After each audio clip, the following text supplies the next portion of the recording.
Tebogo and myself, Mmatsheko. We are looking at the Global SME Summit for the year 2025. We heard from Brand South Africa, and now we continue on looking at the Johannesburg Stock Exchange.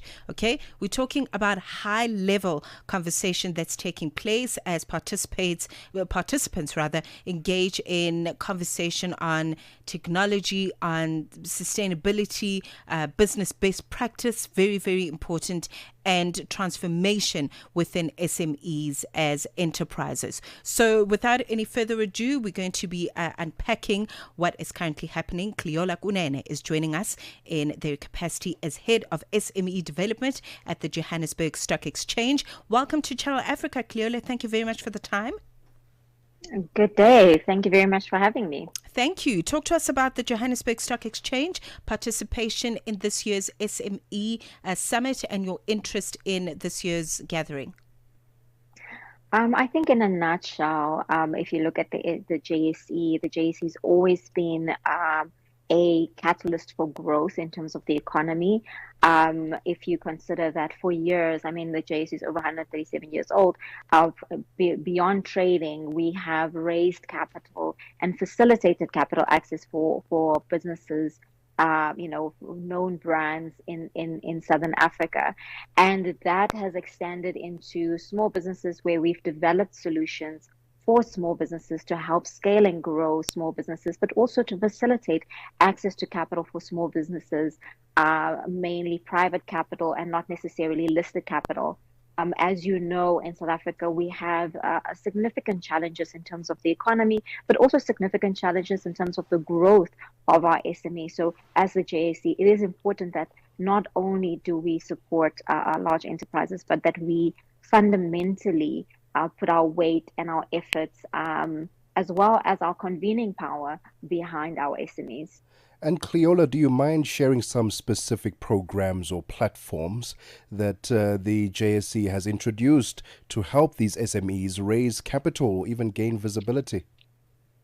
Absolutely. So I'll speak of two specific things. The first one is that we have an accelerator program that focuses on medium-sized companies, and this scales companies quite fast. But we're talking about, we don't have a lot of large companies. And if you consider that in order for even for small businesses to grow, we do need more large companies, right? Because they create a good value chain. But we have a lot of medium-sized companies that are kind of stuck in the middle. So we have an accelerator program, firstly, that help some of those companies scale rapidly. And there we've seen an average revenue growth of about 38% across 50 companies that we've scaled. And then we have what we call a capital matching initiative. And this initiative, in fact, will be taking place in Limpopo this year, at the beginning of November, on the 1st of November, and in Gauteng, in Johannesburg, at the end of November, and again in the Western Cape as well, in February. But a key part of the capital matching is that we bring together various funders, alternative financiers, bankers, private equity, VC, ESD funding, government funding, and we help the companies get funding ready.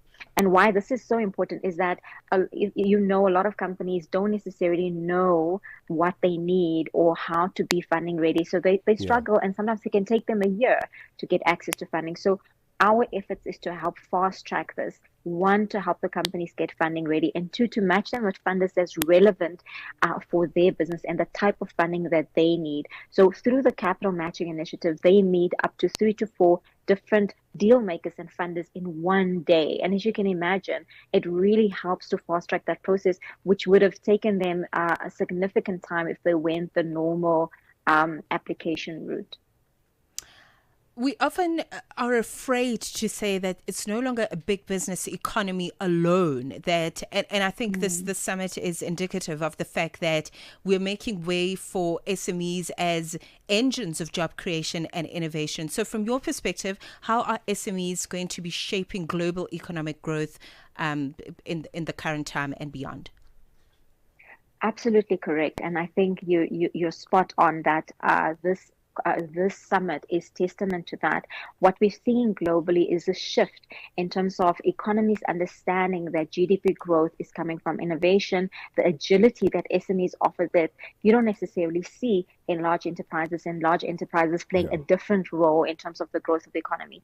So being here, especially for me as a South African, is also about unlocking opportunities, not just in terms of collaboration and networking, but saying how can we unlock more capital flows, and more cost-effective opportunities, capital opportunities, and funding opportunities for our SMEs. But we see that happening in China, we see it happening in India, we see it even happening here in Switzerland, where there is a significant shift towards understanding the impact of SMEs, and not just saying, oh, can we develop SMEs? How do we help SMEs? But understanding that they are fundamentally changing the landscape in terms of countries' ability to compete, to innovate, but also grow their GDPs. So yes, it is very important, and we are not unique in seeing that shift in South Africa. And then finally, from my end, Cleola, let's talk about technology, the impact that technology has. It's quite a major theme at this year's summit. How are South African SMEs rather, how are they adapting and adopting digital tools to stay competitive and to scale their businesses at the moment? I think it is definitely a key theme. And as you can imagine, AI, cybersecurity are some of the key topics. One of the things that we see is, yes, our companies are adopting a lot of the digital tools, or creating a lot of the digital tools. But one of the things that two things rather that's lacking. One is the rules and the regulation that goes with a lot of this quite progressive technologies, and how it protects SMEs as well as consumers. And then secondly, is the investment in innovation, which is, again, why it's so important to be here and have the conversations around investment and capital flows. Because if we're not investing in our own innovation and the the baseline for these platforms, essentially we're going to be paying for others, right? It's a very simple principle. If you're not investing in your own innovation, you end up paying for someone else's. So it is critical that we don't put the onus just on the SME. We have to make the capital available, and we have to invest even as a country in ensuring that this innovation also is in our hands and not just in the hands of the West and the East, and we're basically just sitting on their platforms and developing our solutions on the basis of their platforms. So that's a key conversation that we're having, and we can see that our SMEs are developing very amazing solutions. And I mean, I could speak for hours about the types of solutions that we see in South Africa, and definitely we are seeing that they are innovating, they're developing great tools and solutions. Yet we do need to invest in them, and we need to invest in the platforms ourselves as a country. Well, I think it's great to see that the JSE is just so forthcoming, when it comes to creating pathways for small and medium enterprises so that they can enter the growth capital and invest with confidence. Thank you very much for the time. Speaking to Cleola Kunene in her capacity as head of SME Development at the Johannesburg Stock Exchange, of course, and acknowledging the participation of this particular organization at the Global SME Summit that's gathered in Davos in Switzerland. Okay.